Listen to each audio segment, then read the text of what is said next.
সবচেয়ে সস্তা হচ্ছে মানুষের জীবন। এই সেই ঘাতক যিনি নিজের স্ত্রী সহ 3 সন্তান এবং নিজের শ্যালককে নির্মমভাবে খুন করেছেন।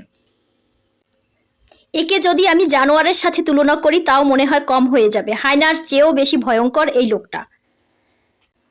গাজীপুরের কাপাসিয়ার আজকের এই নিউজটা সারা দেশের মানুষকে স্তব্ধ করে দিয়েছে।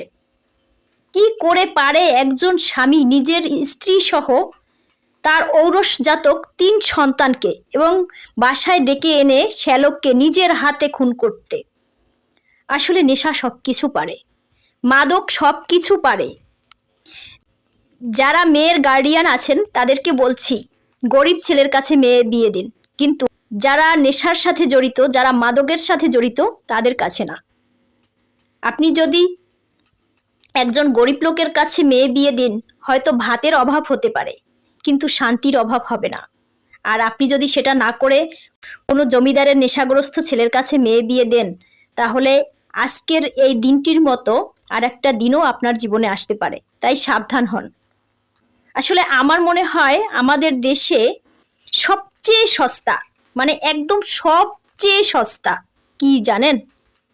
সবচেয়ে সস্তা হচ্ছে মানুষের জীবন। ছোটখাটো সামান্য বিষয়ে মানুষ খুন হচ্ছে, খুব সামান্য, 100 টাকা, 500 টাকা, 10,000 টাকা, ছোট ছোট স্বার্থ, ছোট ছোট কারণ, ছোট ছোট কথা।